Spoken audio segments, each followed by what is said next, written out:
and load, Allen Powers. It's the Allen Powers Show. Where we lock and load. Come on. It's the Allen Powers Show. Where we lock and load. Come on. It's the Allen Powers Show. Where we lock and load. It's the Allen Powers Show. Where we lock and load. Come on.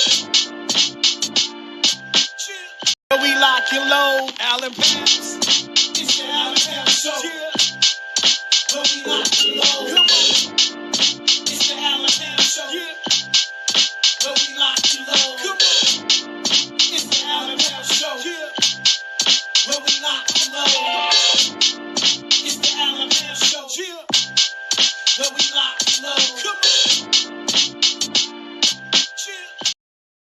Welcome to another edition of the Allen Powers Show. We are live Wednesday night. This is one of the best times of the year because all the sports are starting to come into the fold at the same time. We got MLB Playoffs fall. The Fall Classic is coming up. We in October. Yes, sir. NFL is in full effect. That brother Casey is happy with his Chiefs, undefeated. And Basketball Media Day has happened. And we got big storylines all over the place. So we will dig into all of that, plus the passing of Dikembe Mutombo, Pete Rose. And we got a special interview with Local 551 Chairman Kobe Millender coming up later on. And look forward to that. So once again, the guys are in the building. Victor LeGrone, thank you for coming on, brother. Yo. What's the word, gang? You got it. Casey in the car as usual, handling family business. Thank you, brother. What's up, baby? That's a good father over there, you know what I'm saying? Making sure he's taking care of the fam. Brian Morgan in the building. What's up, brother? What's up? Thanks for having me. Look, man, I want to get right into it. MLB Playoffs is going on right now. Casey, I want to come to you first because I know you're happy about your Royals. Yes, sir. They completed the sweep, the wild card sweep. They up 2-0. They win the series 2-0. How you feeling about your Royals going forward in the playoffs? Hey, man, I feel great. You know what I'm saying? I know the Yankees, they're the number one seed, they the big dogs. So, we playing with house money, man. I think we're going in the right direction, you know what I'm saying, for the future. I really want to just win this series. I'm not saying going to give up in the next series. Right. Of course, I'm going to be rooting for them. But I definitely want to see us, beat the Yankees. But I think we're going in the right direction. So I'm extremely happy. Yeah, man. Like you said, y'all playing with house money, man. Like, if the Yankees lose, that's going to be a huge story. So the Royals got nothing to lose. Your boy Bobby Witt drove in the only run yesterday. And I remember when he came in as a rookie, how much hype he had, and now it's just now seeming to coming to fruition. Vic, I know you're a big baseball fan, man. How you liking these playoffs so far? Oh, man, I'm loving it, though, bro, man. Shout out to my boy KC, the Royals. You know what I'm saying? I love it when teams like the Royals and the Marlins and all these teams are competitive in there. You know what I'm saying? They get in there and they can shock the world. Shout out to the Detroit Tigers, baby. Came from out of nowhere 2 months ago. Like, literally, we thinking they about to probably have the top pick or be picking in the top 5 of the draft. And not only that, they're in the ALDS, bro. They've been the hottest team in baseball the last 2 months. Like, I love this type of year, bro. Like, if you look back at the World Series champs for the most part, the last 10, 15 years, and they've been the best team all the time. It's been the team that's coming to the playoffs, the hottest. That's why I give teams like the Royals and the Tigers a chance because they've been winning a lot lately before the end of the season started. It didn't matter. They came in with momentum, and momentum is huge when it comes to MLB. That's one thing about baseball. It's unpredictable. We know good pitching can stop good hitting at any time. And so it doesn't matter about if you got a big three or the stars or anything like that. It's about who's got the momentum, who the hottest, who got the best pitching staff, and things of that nature. Brian, I don't know how deep you are into baseball or if you're following the baseball playoffs. Are you watching the playoffs, number one? And if you are, what's your thoughts? No, I haven't tuned in to baseball this postseason, but I'm gonna get into it. I'm gonna get into it. This is on my to-do list. That's what's up. I will say this, man. I remember where I was really, I'm not into the baseball as much as I used to when I was younger as a kid, knowing everything about and then probably because the Cubs and the White Sox not in it, it's like I don't have no really vested interest. but it is some big things going on in the playoffs. Um, a lot of guys just coming out of the woodworks, man. But I am keeping my eyes on the Royals just because I know KC is all over that. The Astros got put out, and you know they got a lot of big names over there, and so it was interesting that the Tigers took them out. You know, they the Astros almost they was going to the playoffs almost every year, and so for them to get put out, that's one thing you want to do in baseball. You don't want to be in that wild card series, you know. So you really want to get that bye where you don't have to deal with the wild card because best 2 out of 3. I mean, that's you get 2 good starts from a pitcher and then it's over with. So, matter of fact, how do y'all like the wild card round, Vic? How do you like the wild card round? I mean, I love it, bro, because at one time it was one game. You know what I'm saying? Just a few years ago, it was one game, like one and done. So at least you are making it a series to where it is. If one team win one, the next team win one. At least it is. You're treating it like a regular 3 game series. I had no problem with that. I'm so glad they got rid of that 1 game thing because that was just like, that was crazy, bro. That was terrible, terrible. Casey, how do you feel about the wild card 2 out of 3 series? Yeah, I like it as well because that one game series, man, that was rough, man. You know, you play, all these games and it just come down to one game. Like, Right. get the guys a series now. It was an advantage, as far as traveling, but I don't think baseball has a true like home field advantage type deal. You know what I'm saying? So I don't think that really played into it, obviously, because the Royals won and the Tigers won, Right. and then it looked like the Mets gear a win. So, Yeah. but yeah, I definitely like the 3 game series. Get a guys a chance, instead of one and done. But I will say this. I know in the playoffs, the intensity does pick up. You know, you get a lot of flags waving. When it's 2 strikes, the fans really get into it. So I would say playoff baseball does give the best atmosphere than from regular season baseball. Oh yeah, sure. One thing I want to point out is the Padres. The Padres won their game last night, and Fernando Tatis Jr. hit a monster home run, and he was showboating. And it made me think about I loved it. Yeah, for sure, for sure. It was a little over the top for me. Like, it wasn't a game winner, but I also feel that baseball needs that to make the Brian Morgans pay attention more to it. You know what I'm saying? And to get the casual fans to baseball showmanship. Brian, let me ask you this, because you're not invested in baseball that much, and I think a lot of people are like you. What would make you get into it? Do you need more showmanship of baseball players and showboating and things of that nature? Yeah, I think that would help. Maybe even, like continue to do things to speed the game up, and just, get these get these people through the pipeline a lot sooner. I they get so tied up in the triple A and double A and single A, and by the time they get to the league, they 27, and I done forgot about them. You know what I'm saying? So I think they need to, stop holding these young guys back, get them out there, let the fans see them, and get these guys some more endorsements, get them in front of the camera, get them speaking a little more, man, and maybe 7 inning games would be good too. DH is the DH in the NL now, right? It is. Okay. They need some hitters. Then they got to change the ball or something. Get some home runs. Mark McGuire, Sammy Sosa thing going again. We need some beef, some pitchers throwing at batters again. You know what? Spark this thing back up, man. You know what I'm saying? Man, that's crazy. Hey, I got something on there. I got something to say about that. Go ahead. Oh no, go ahead, continue. Oh yeah. Hey, that's funny. Vic, go ahead. You want to respond? Yeah, man. That's right though. But you know how Major League Baseball is. Like Brian brought up the Sosa and McGuire. That kind of, with the fans were gone in. Right before that, they had lost all the fans.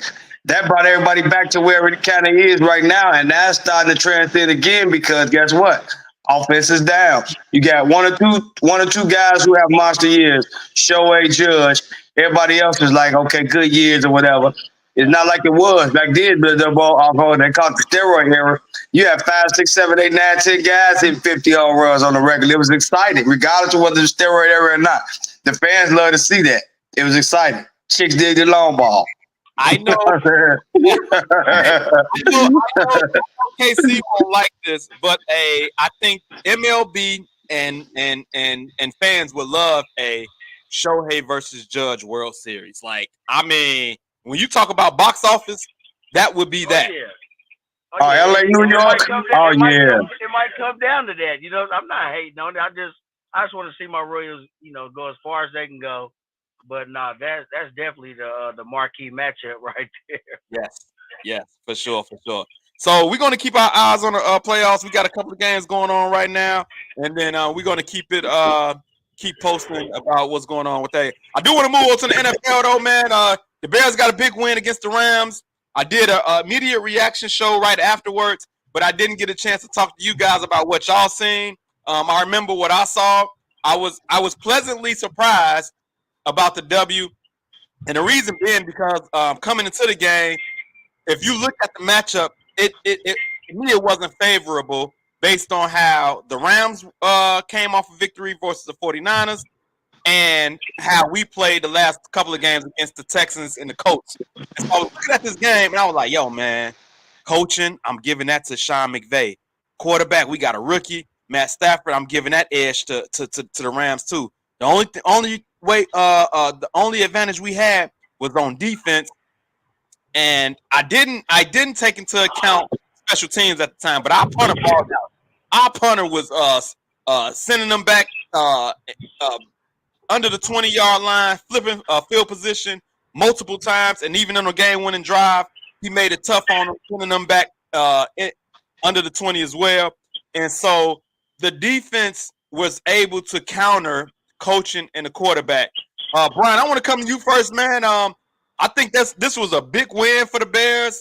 I think it sets them up going forward with a game against the Panthers and going forward, Panthers, Jaguars. They got a chance to put together some wins and continue to develop a Caleb Williams. What did you think about the game against the Rams, and how did you see it going into the game? I thought we had a chance with the injuries that they had, and they showed. He didn't. Stafford didn't have those go-to receivers to go to. I thought the defense played well. I thought the game plan was a lot better. I liked what I saw from Caleb, just in terms of navigating the pocket, stepping up, delivering throws on time, taking the check down. It was a no turnover, so it's something to build on going into Carolina, or going into London, I should say. So yeah, good win though. For sure. Vic, I know you had a lot to say about this game as well, man. How did you feel about the game going into it, and how you feel about afterwards? I would definitely had nerves going into the game though, man, because we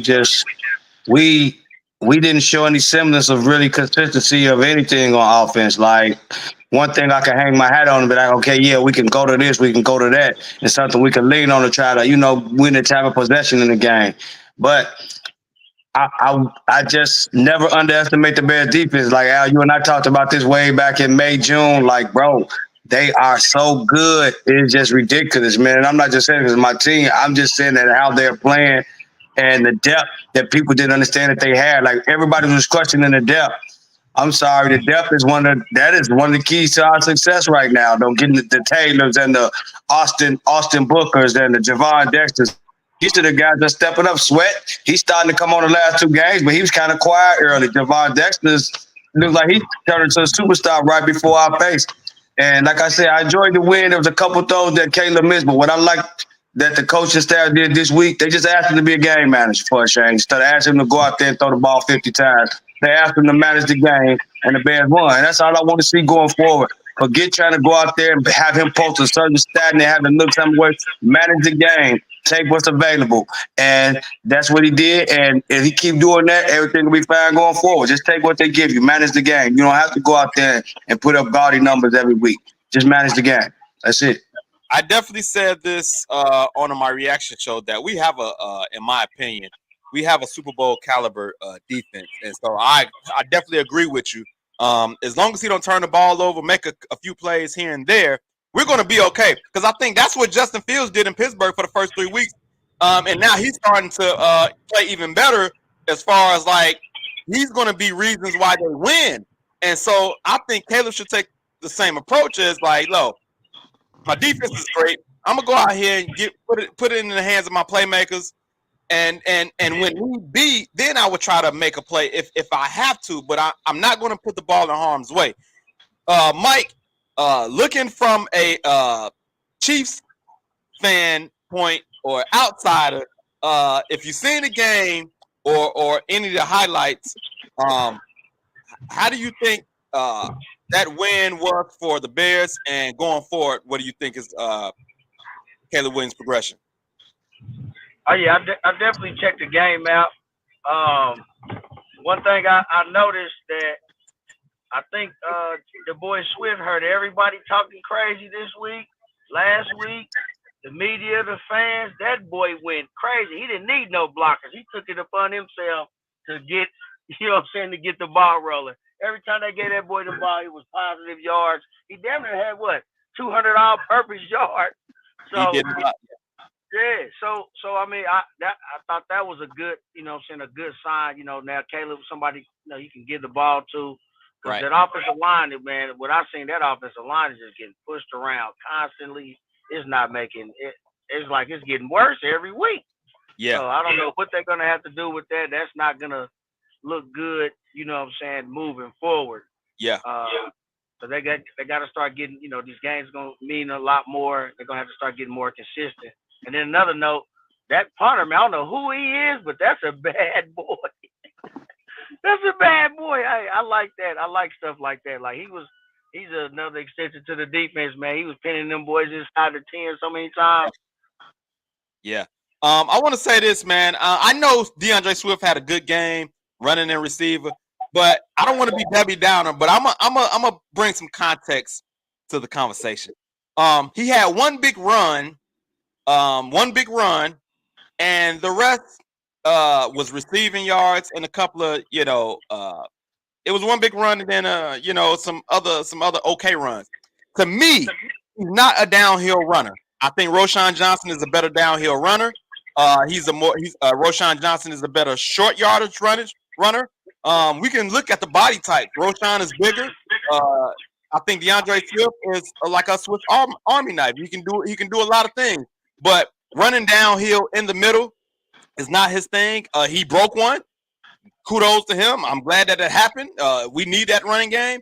But if I'm looking at it objectively, I don't think he's a inside runner. And Roschon Johnson needs more playing time. Y'all drafted him. Y'all kept him around. It should be split carries or a little bit DeAndre Swift more than Roschon because of the money they paid him. But let DeAndre Swift do what he does. Do what he do, which is running and catching. Don't try to make him the bell cow running in between the tackles. That's not what he do. You want to do some stretch plays, some toss plays, get him on the edge where I think he's more better at doing, then do that. But I don't want to go crazy because he had a good game. But it was a good game. Vic, what do you think about my assessment of DeAndre Swift? I mean, you spot on. I'm not going to disagree with you. You know what I'm saying? I definitely agree with you.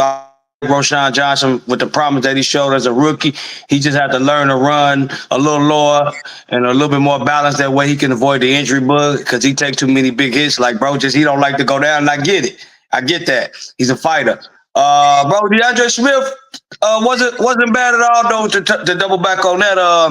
If you take away, he only had 16 carries for like 93 yards. If you take away the 36-yard touchdown run, he still averaged almost 5 yards a carry. Okay.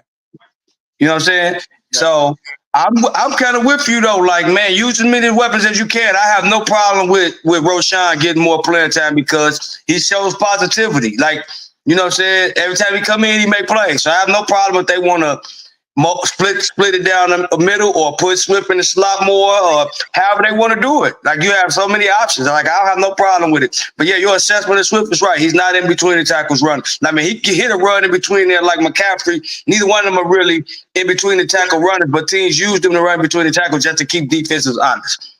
Right. That's all. Yeah. And see, for me, like Roshan Johnson knows how to fall forward. You know what I'm saying? When you need short yardage, sometimes you need to fall forward to get them inches or yards or whatever. And I feel like DeAndre Swift, he would get stoned. He can get stoned more, and you're not going to fall forward. Also, one thing I seen that they did was bring in an extra offensive lineman to help the running game. We saw that. I forget the offensive lineman name, but they Doug brought Kramer. Doug Kramer. They brought in a short yardage situations. They got Roshan a touchdown and other short yardage situations. We talked about on the last show, Brian, what the Bears needed to do moving forward, whether the offensive line and DeAndre Swift need to be better, or we need to see more Roshan Johnson. After seeing this game, a breakout by DeAndre Swift, a little Roshan Johnson action. How are you feeling about the running game going forward and what you saw? Still, the jury is out. You know, it's not a conclusion on whether they're good or not, but I think they were better. Roshan definitely has more burst and is a way more physical runner. I think that Swift. I don't even know if Swift is fast enough to get outside to the edges. Like I think, like you said, he's a Swiss Army knife. You get him the ball in different ways and let him go to work.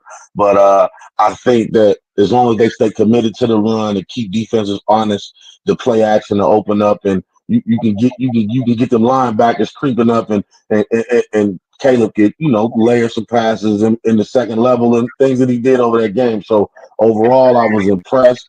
I'm starting to like Swift. I think that he needed a few games to get the rust off of him. And he looked a lot faster. He looked a lot stronger. Looked a lot more decisive on putting his foot in the ground and going. So as long as he continues to do those things, he'll keep. And I think the difference too is Roshan is young. He got something to prove. Swift, a little older. The tread. You got a lot of wear and tear on the knees. He probably he had to ease his way into the season. So I think moving forward though we'll see. This should be the routine right here. The routine for success. I do agree with you. The jury is still out. Vic, you got anything you want to add? Yeah, bro. Just for the most part, just piggybacking off what he said though, like we have to go ahead and keep Swift in there just for that long run threat. Just for that long run threat. Like 15 carries for him, 10 for Roshan. And what stood out to me about the game was 27 rushes, 23 passes. I can live with that all day, whether it's DeAndre Swift, whether it's Roshan Johnson. If you can run the ball more than you can throw the ball, that's success. Yes. That's success. For sure. We got Trayvon Stoudemire checking in on YouTube, says OGGG. Hey man, I know you out there not feeling well. Get better, brother. We got some basketball talk coming up with NBA Media Day. If you're able to stick around, I definitely want your input on the NBA season coming up. So thank you for checking in, my brother. I want to get to go around the NFL. We had some news come in. Davonte Adams wants out of Vegas. That situation is terrible. The quarterback situation. They are up and coming team. He's a veteran. He wants to play for a team that's playing for something. The question is, where will he land? Of course, in my opinion, the number one option has to be the Jets. With the connection with Aaron Rodgers, I heard the Saints might be in the mix. Heard Cowboys. The question is, where will Davonte Adams land? Will they ask for too much? The compensation, they said they want at least a second round draft pick and additional compensation. Brian, where do you think Davonte Adams will land, and will the teams pony up that compensation that they're looking for? I'll definitely. I can see I can see the Chiefs doing something with the injuries that they had at the receiver room. Maybe find a way to restructure a few contracts. You get a guy like that with Mahomes is crazy. Definitely the Jets got to be a possibility. Man, it's a few more teams. I can even see Buffalo going and putting their name out there for a guy like that. So I mean, it was only from the moment he left Green Bay. I knew that he was going to be wanting to get with a quarterback real soon, and it's about time. They knew they kind of jumped ahead of things by getting a receiver like that without having a quarterback in the building. So Yeah, I want him to go somewhere so I can see that man on prime time and see him do his thing before it's all said and done. Yeah, man. To me, it has to be the Jets, man. Like they in win that mode, man. Like, yo, all hands on deck. Give up whatever you got to give up. Aaron Rodgers, what, about 40 years old? They in win that mode. Robert Saleh job is in jeopardy. You have to go get him his guy. You know, pony up whatever you need to pony up. Do not let a team outbid you. Vic, where do you see him going? And is it a surprise team that might try to sneak in?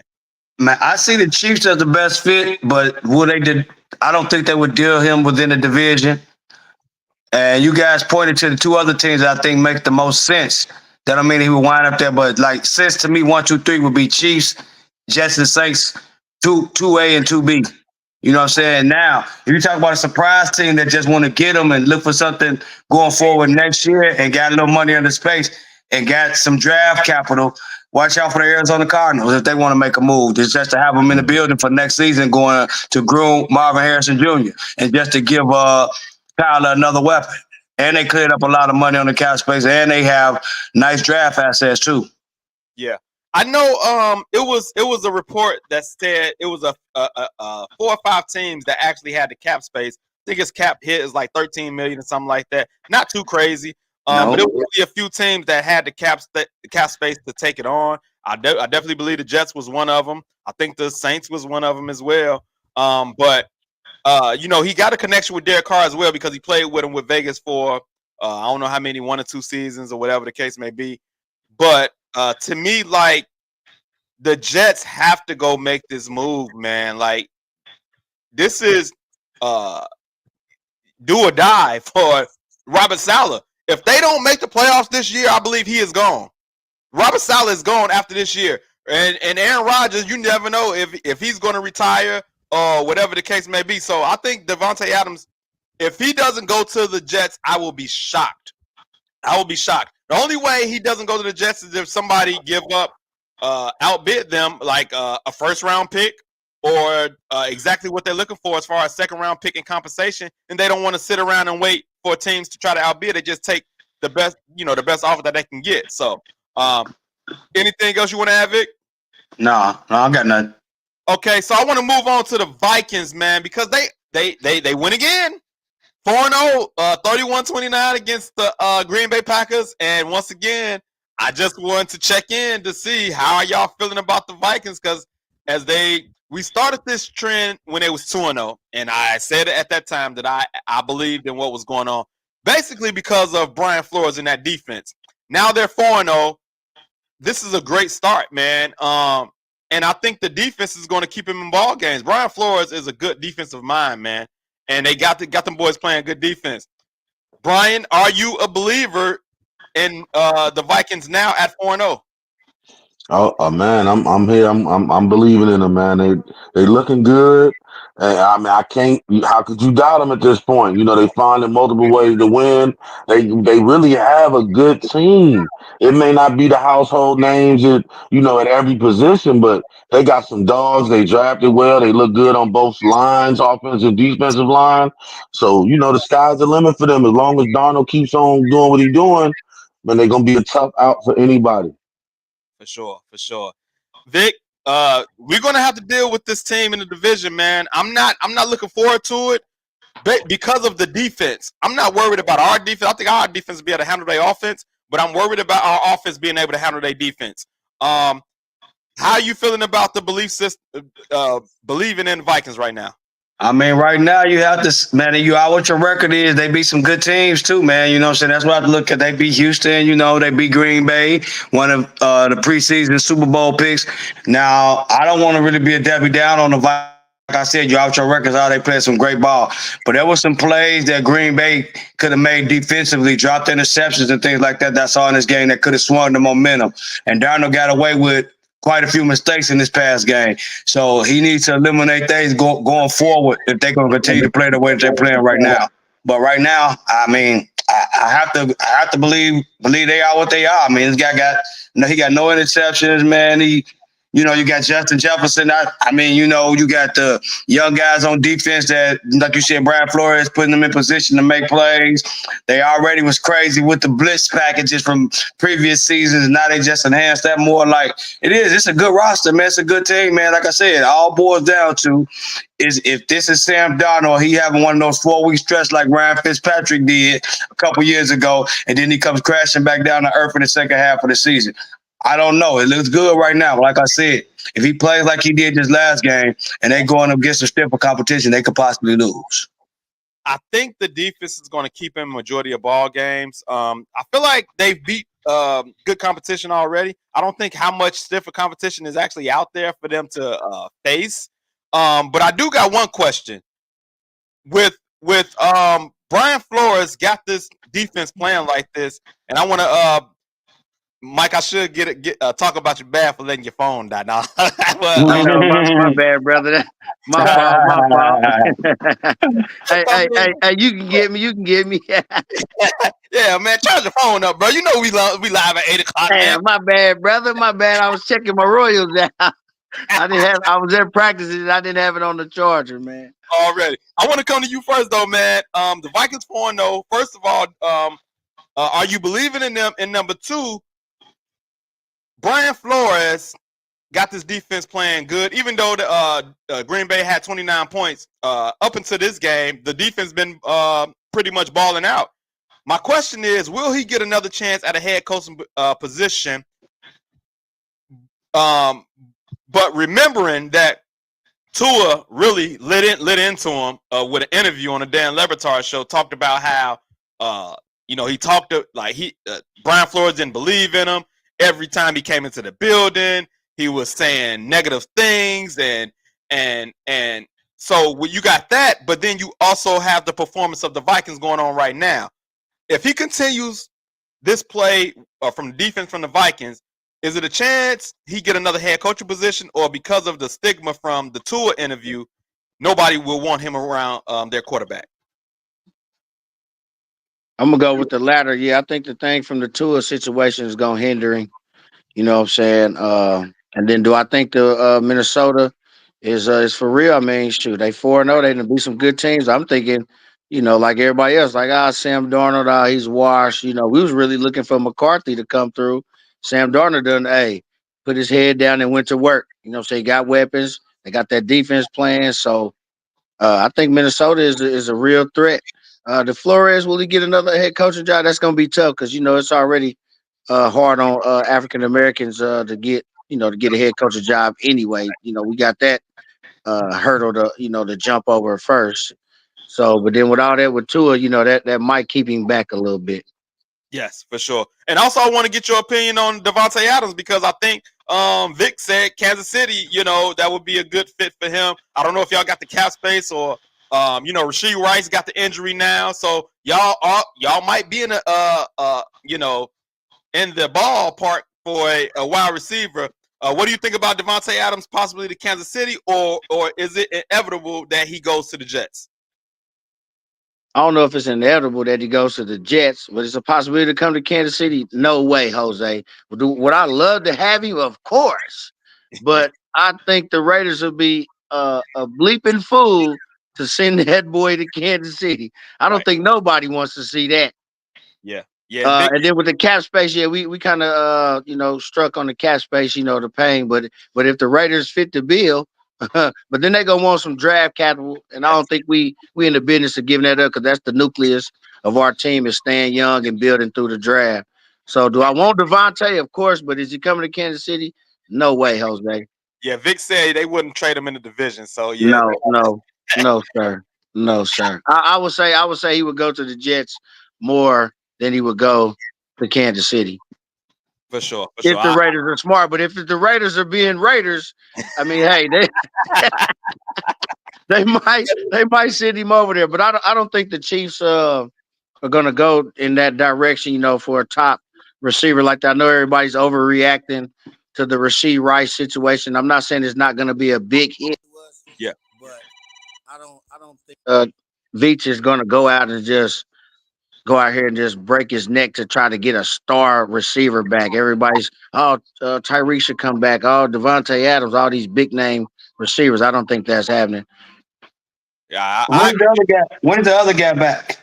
The guy y'all got from the Cardinals used to play for the Ravens. Hollywood the Oh, Brown. receiver y'all get, Hollywood Brown.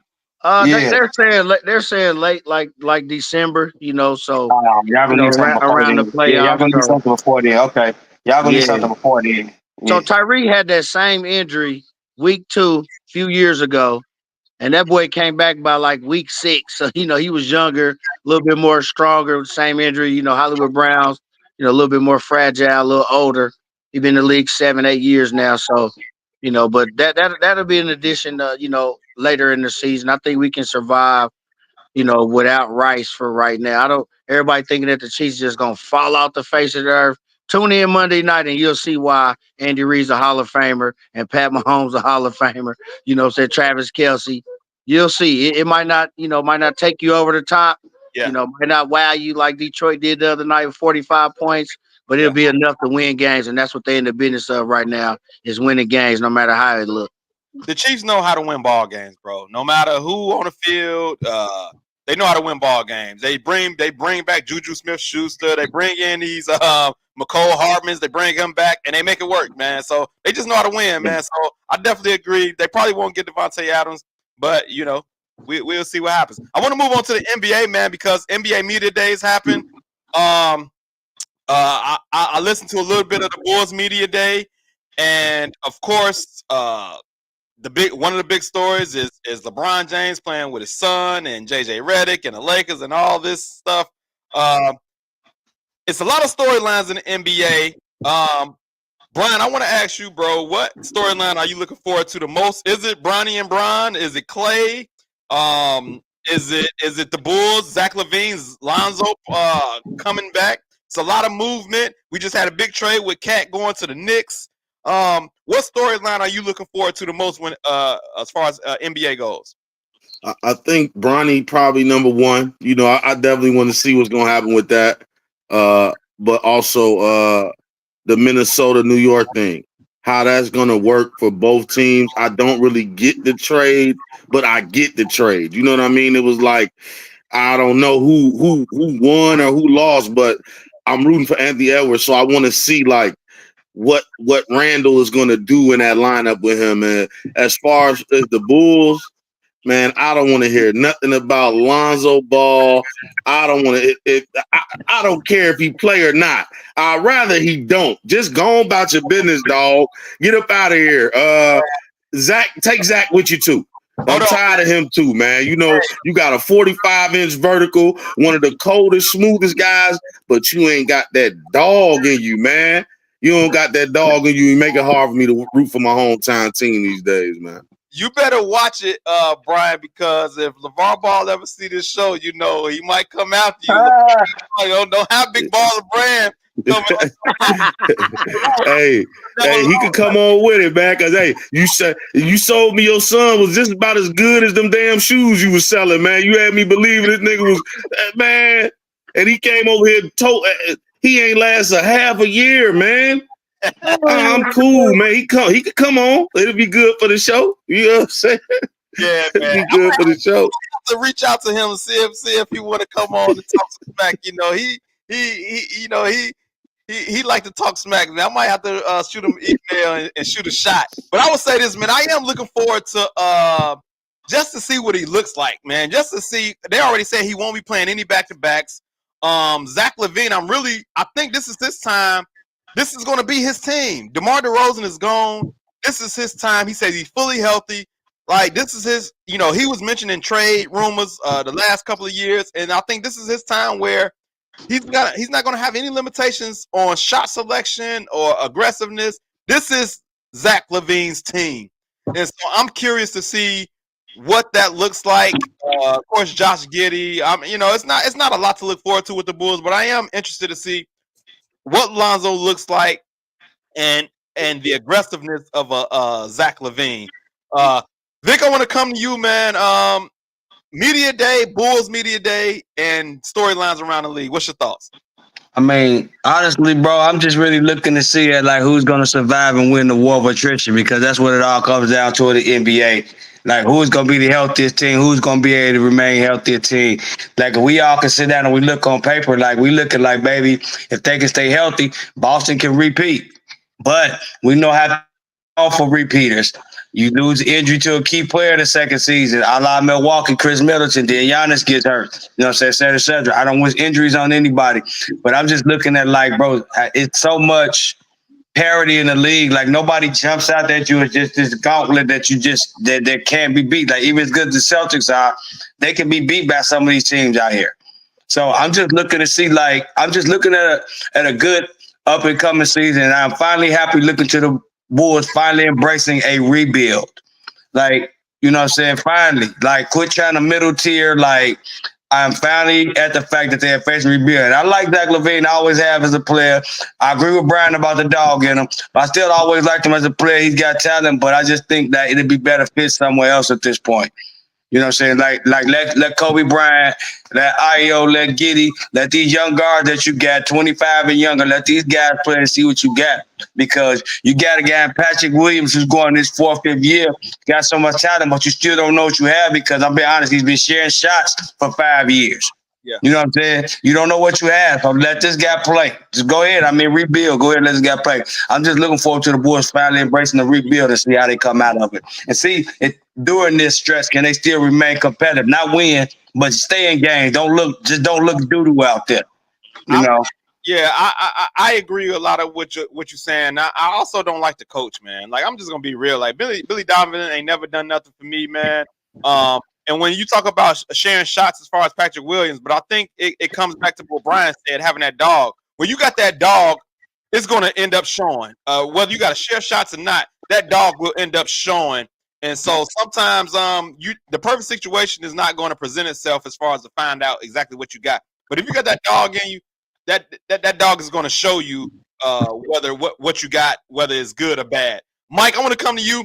Ain't no Kansas City basketball team, so I don't know what you're looking forward to as far as the NBA go. But what's your thoughts about the storylines, Bronny and LeBron, and if you pay attention to the Bulls, any thoughts on the Bulls?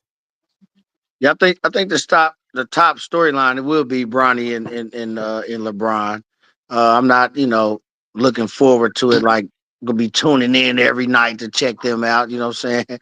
But no. Growing up in Kansas City, man, you know what I'm saying? We definitely was Bulls fans. We had WGN growing up in Kansas City.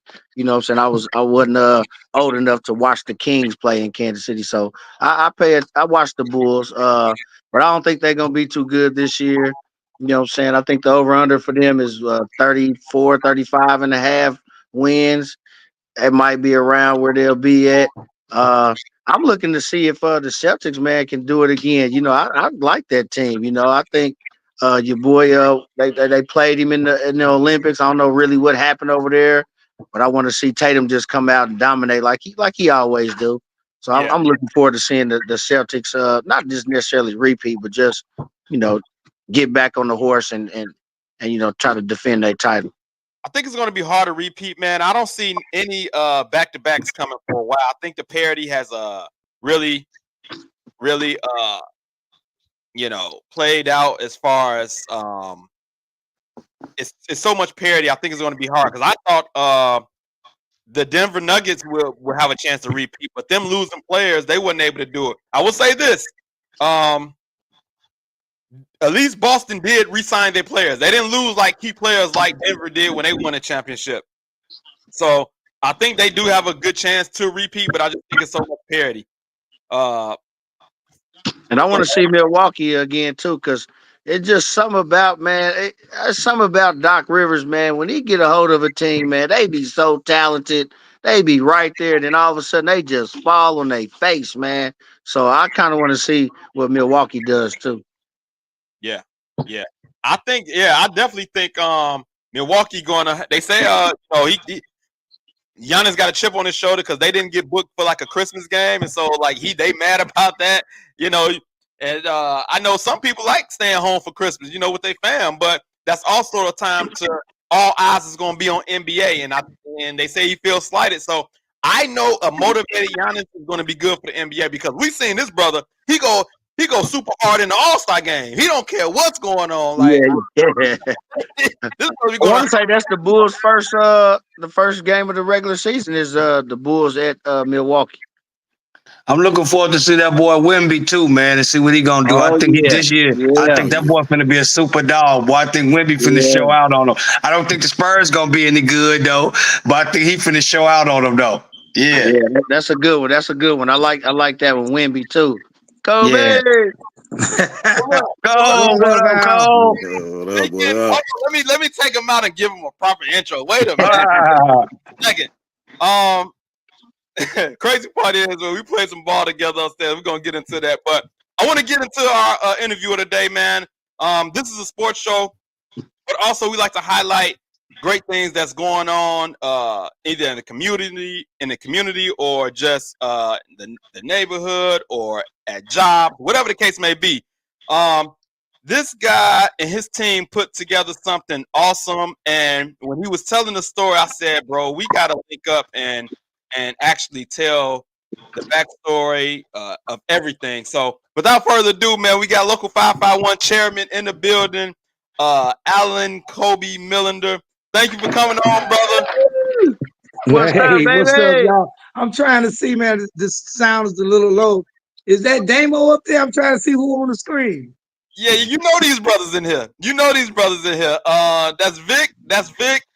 Brian Morgan. He with me on C Crew, and Mike Miller. All of these guys. Oh, Mike did tell me that. yeah. Yeah, hey, Mike, we got y'all. Come on, Kansas City. Come on, Yes, City Yankees. sir. Yes, sir. Saturday, baby.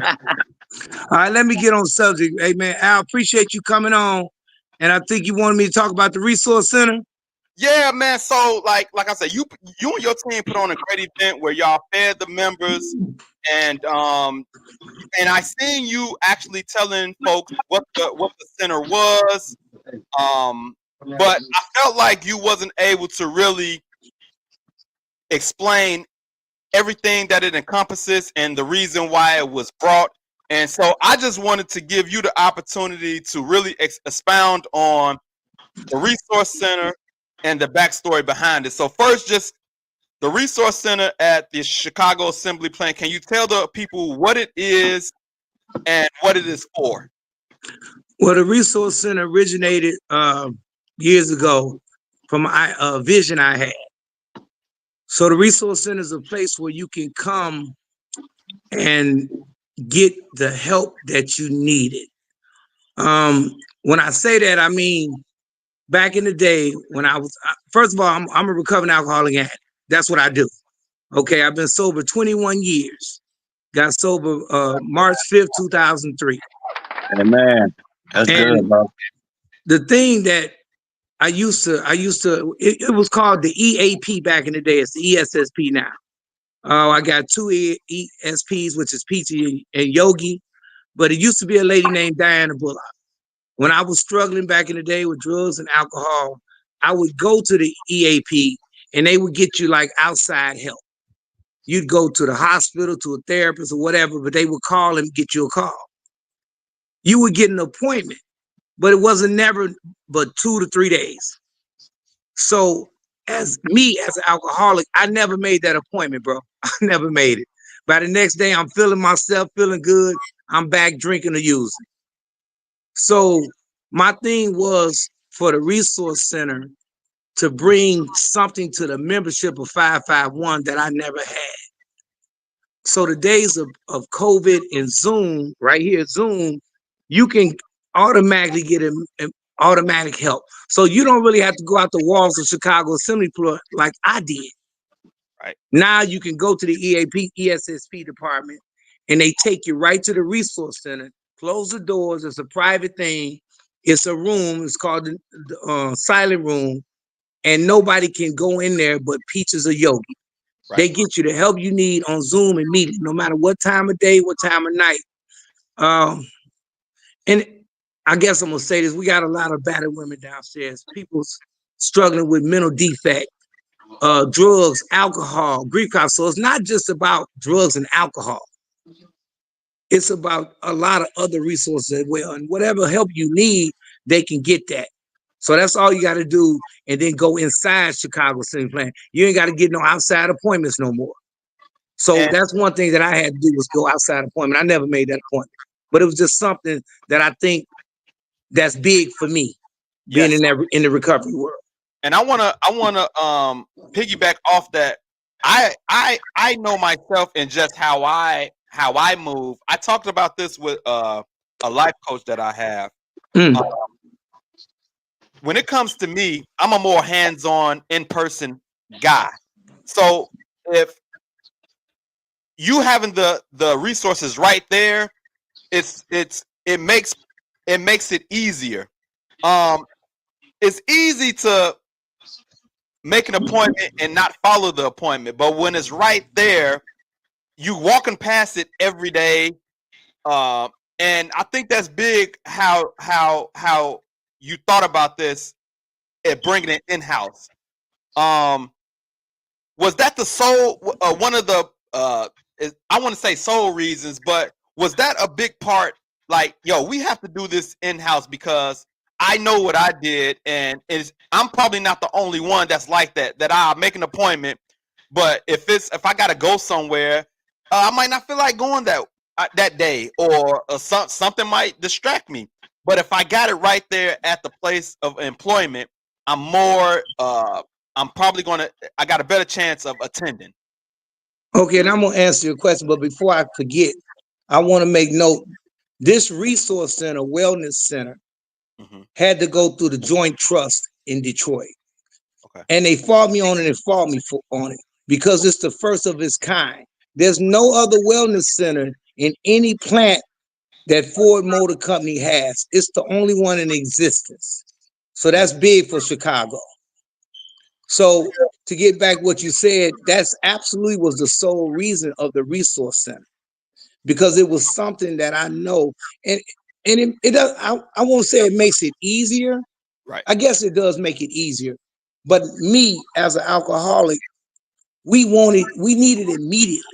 Right. There's battered women just right now who need it immediately because they'll go home, make up what they do. In 3-4 days, they back what they do. Right. But in 3 more weeks, they being battered again. Yeah. When you need that help, you need it. It makes it easier, but it's right there in your face. Yes. Sometimes when your mind has a time to think about things, because it's always a mental disease. Right. When it comes to drugs, battered women, whatever, when your mind gets a chance to tell you that I'm okay, it's not that bad, that's when you don't follow through. But having that resource there when you're going through that pain and hurt, that's the key to having that resource there about that pain and hurt. And I know so many times I had that pain and hurt, I wouldn't follow up. But when you got that pain and hurt, you're going to go get that help. And you need it right then and there. I'm gonna ask you one more question, then I'm open up to the guys to see if they got any questions for you. Okay. Because this just came to me. What would you say to people who might need the services but might be embarrassed, don't want to see don't want anybody to see me going in that room, or what would you say to the person who's worried about perception of other people? Well, and that's part of the problem why the resource center isn't being utilized like it should, because there's a stigma. Yeah. It's a stigma about talking to a therapist, stigma, who gonna know? But at the time, I remember when I went through it, I wanted nobody to know I was using or getting high. Yeah. But in reality, everybody knew, because I was wearing 3 pair of sweatpants trying to act like I wasn't. And a guy told me one time, said, Kobe, we see your footsteps. We know what you're doing.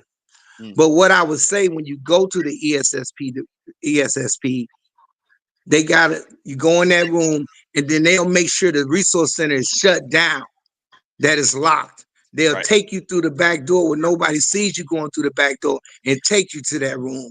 It's just you and them, nobody else. But a lot of people see the resource center open during the morning, yoga opens, and then they're eating peaches. But they'll shut that down.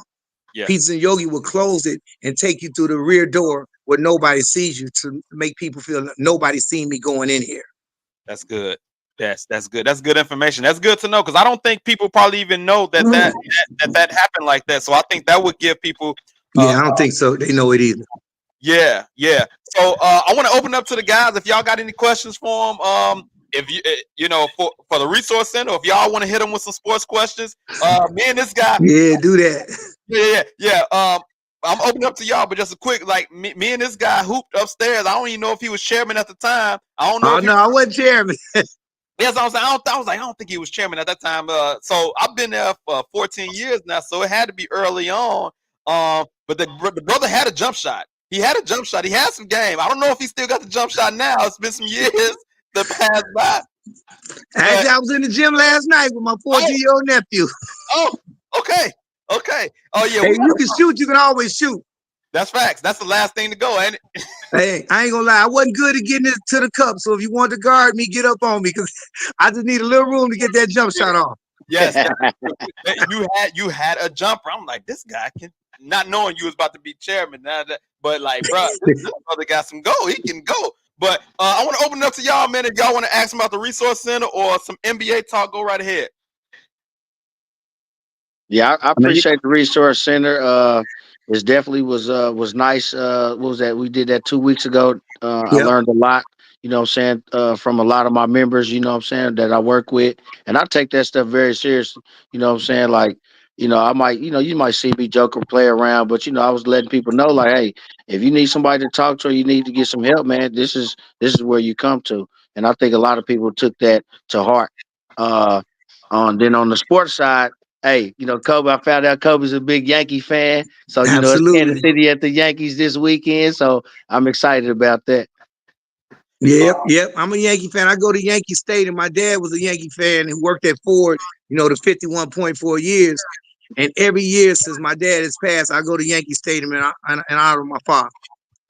Wow. Nice. That's nice. Yep. Do y'all got anything for him? Otherwise, I got some questions for him. I got some sports questions for him. Do y'all got anything for him, or do I hit him with the sports questions? What y'all got? Man, who got the best jumper in that house? I know your daughter hoop. I know your son hoop. Man, who Steph Curry in the house? Wow, that's a mean question, right? Because my son, the oldest son, is sitting here. He a lefty. He can shoot it. My daughter can shoot. My youngest son, that's at Indiana right now. He got a flaming jump shot.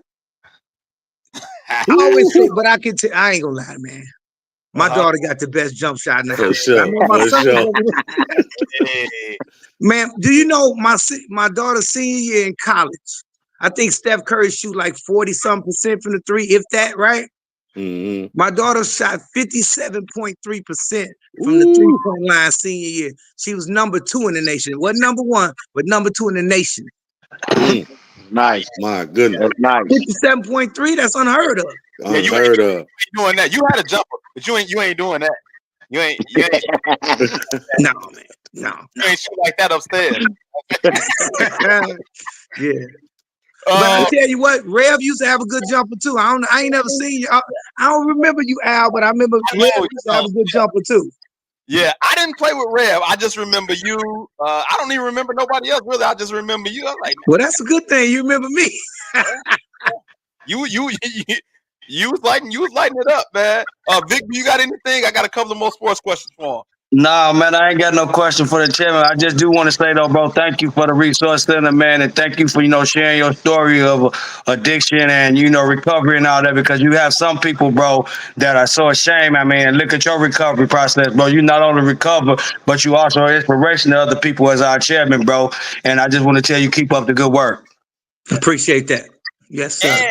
And I want to show a few pictures from the event, man. Like, listen, man. I think that day I was short on lunch, so this was right up my alley, man. They had some chicken, man. They fed us right, man. And I want to give a shout out to your team. This you explaining to, I think, some members what the resource center is, and then just you and your team, man, holding it down, man. Like I said, them great pictures of the team. Yeah, man, because I know it's a team effort. You got a great team that you work with, man. So definitely salute to you and your team, and appreciate everything y'all did. So I'll give a shout out to the diversity team, man. My diversity team, this is the first time I went out of town with them, bro.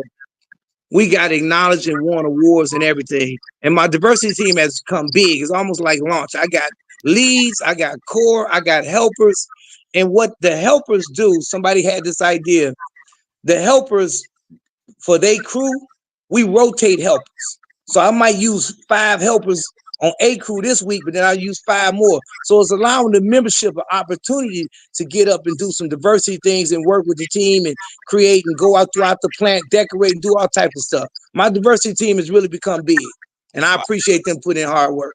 Yeah, we're gonna get them a hand clap for sure. Yeah. Hand clap for them.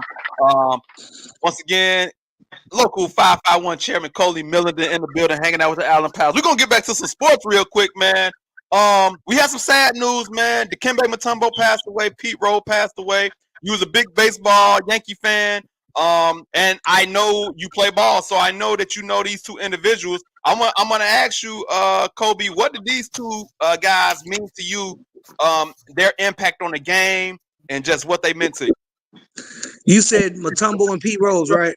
Yes. Well, it did. It had an impact on me. And I hate the fact that I think Mutombo didn't get enough recognition or acknowledgement for the things that he did for his community back in the homeland, man. This brother was a leader, an innovator, hospitals, schools, doing it all, but people really didn't really know what he did. And I don't think he got enough acknowledgement for what he did. I really don't. Yeah. And as far as Pete Rose, I think Pete Rose got shafted. Yeah. I think Pete Rose should have been in the Hall of Fame. Yes. Absolutely. I do. You can't tell me Pete Rose, an all-time hits leader, Yeah. and he ain't in the Hall of Fame because they think he bet on this and bet on this. So, I mean, how long is the punishment for that? It's a whole lot of people that did some things. How long is the punishment for that? He the all-time hits leader. Yeah. But they should have put him in the Hall of Fame before he passed. And I think that's a shame that they didn't, bro. And then now, a year or two now, they're gonna put him in the Hall of Fame now that he's gone. Why? Yep. Like, why do we do that? Stop that. Put him in the Hall of Fame. Don't wait till he passes away. What does it do now? He's not here. So and to go back to Mutombo, that's how you know a good heart is when they do so much and they not boasting about it. He did his stuff in secret. Everybody else talked about the good deeds that he did. And so that's what you know a true humanitarian is, when other people say what you do. Real quick, I want to go around the horn on these two guys. Vic, I know this right up your alley, especially Pete Rose. You one of the older guys on the show, so I know you know more about Pete Rose than like me. But Pete Rose and Mutombo, man, what they meant to you, real quick. I'm gonna get the other guys in.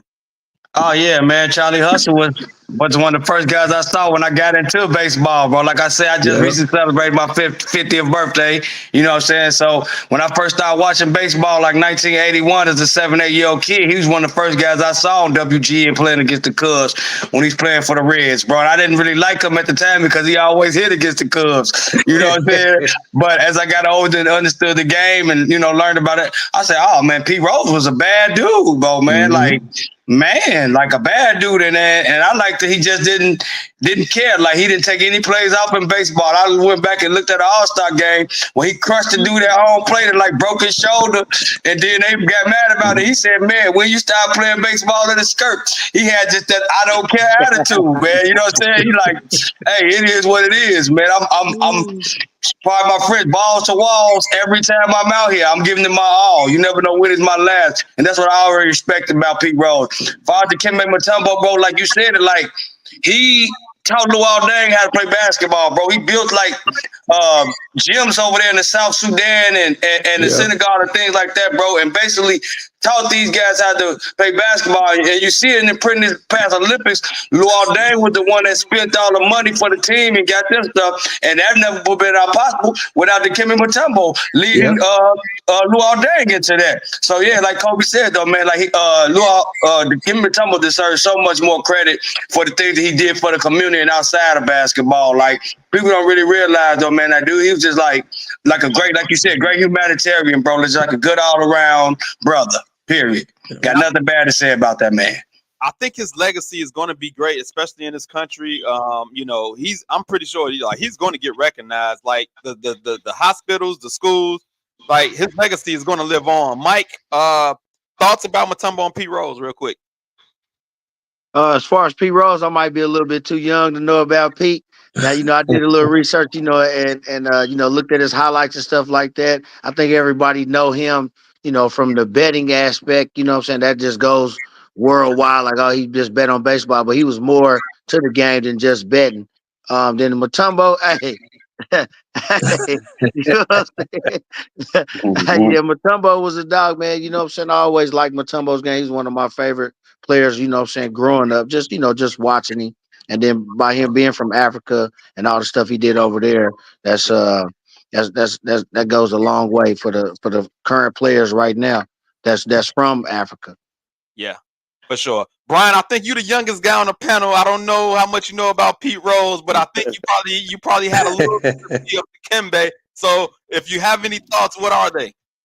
Yeah, the Kimbe, man, like they don't make them like that no more. You know, where you play dog mouth defense, protect the rim. It ain't about scoring. He did the dirty work, and y'all mentioned all his accolades off the court. RIP to that man. Definitely Mount Rushmore centers. He should be on there.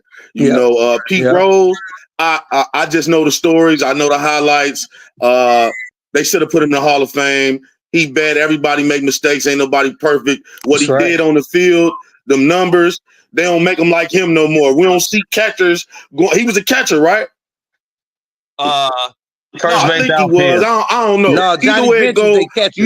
he He's the produced first on the baseman field, outfield. and he was a hell of a baseball mind. I love seeing the interviews and him speak the game. You can't take that away from that man. They should have honored him gave him his flowers while he was here, gave him his True. roses while he was here. yeah, he didn't have no interpreter like Shohei who could take the rap for the gambling. You know what I'm saying? No, That's true. but he had an interpreter that take the hit for him. But Pete Rose didn't have that. He had to take the hit for himself. But that's another story, man. I do got my scripture of the day. It's Ephesians 3:20. This scripture says, now to him who is able to do immeasurably more than all we ask or imagine, according to the power that is working within us. That's the scripture that was talked about at church this past Sunday. That's been a scripture that stuck with me for a long time, and this makes me think about when you pray. It says God can do immeasurably more than we ask or imagine. And in the Amplified version, it says whatever you dare to ask. So if you dare to ask God for something, he says he would do more than we can imagine or think. But it's according to the power that's working within us. And I want to tie that scripture into your story, Kobe, because I want to ask you this.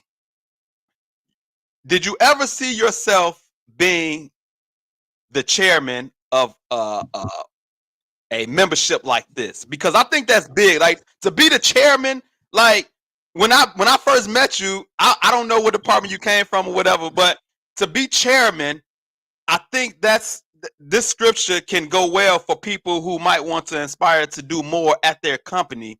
You went for it. You got it. And I just think when I'm guessing here, when you were coming up, when you first got into Ford, I'm guessing you ain't say, man, I'm gonna be chairman of this plant one day. I think the opportunity presented itself. You probably asked God for it, and I think he went above and beyond. If I'm wrong, correct me, but tell me how the story of you becoming chairman. All right, I'm gonna try to summarize this, right? Ford Motor Company introduced me to drugs. So let me keep it honest. Okay.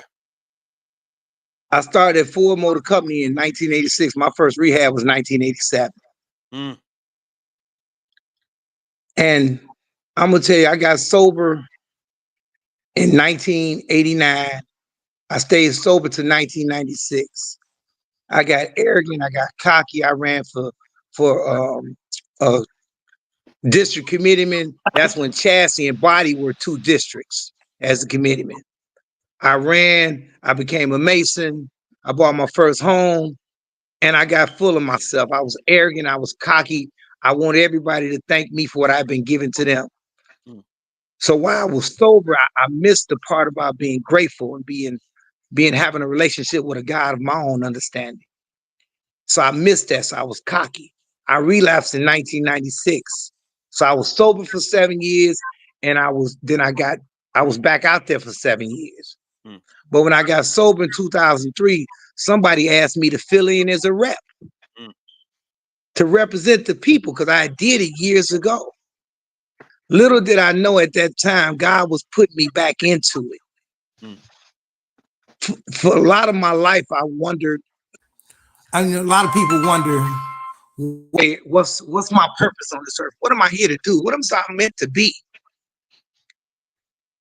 I found out through all my trials, my struggles, through the loss of a child, loss of a wife, through drugs, alcohol, all that stuff, that God was preparing me to lead people.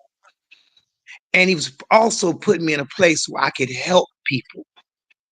And a lot of people really don't understand why all the stuff don't bother me, this being said about me, because I really understand what I'm here for. I help people outside Ford Motor Company. I speak throughout the city. I got young men I sponsor. So when it comes to Ford Motor Company helping people, I help people. But God was putting me back in it. Next thing I know, I was running for district. I was running for alternate. I was running for district. I was running for bargaining unit. Next thing you know, I ran in 2013. I became the chairman. But I never knew that I would be chairman. But I did know that I was being used to help people. And that's really what it was about for me, being used to help people. That's good. That's good. That's good. Yeah. That's a great summary, and you did it pretty quick too. That was a quick summary. I was like, man, you're doing a great job. I'm going through the timeline, and it's like, okay, like that's a quick summary, man, but it's a great story at the same time. And so, thank you for sharing that, man. So, listen, thank you for coming on, joining us, man. Talking some sports with us, having some fun with us. You're definitely welcome to come back. I'm looking forward to that. Listen, the basketball season's coming. Now I know you're a baseball fan, so it's open invitation when your schedule allows. These guys come on here just about weekly at this point. And so this is what we do. We come on here, have some fun, and do our thing. So once again, thank you for coming on, brother. We are about to get ready to get up out of here. We will see y'all. I will be back with y'all Sunday for a media reaction show after the Bears game, and then our weekly show Wednesday, 8 p.m. Everybody, make sure y'all go subscribe to the YouTube. The numbers are climbing. Go to Allen Powers on YouTube. Subscribe. Follow us on Facebook, IG, TikTok. Merch. Y'all see the hat? We got shirts, hats, long sleeves, whatever. We ship long distance. So if you rock with the show and you want to support, message me, and we'll order some shirts and get them shipped out to you. And like I said, follow us on YouTube. So hey Al. Yes, sir. Hey man, I just want to say I'm humbly grateful to be here, man. I appreciate you putting me on, talking about my story, man, in the resource center. Hey, thanks, fellas, for having me, y'all. All right, Cole, no problem. Yeah, I'm gonna get with you, Al. I'm going to that Bears and Carolina game. I'll be at the game, so I definitely will be giving you some input from the sideline. That's what's up. Yeah. We out. We'll see y'all Sunday. All right, y'all. Peace.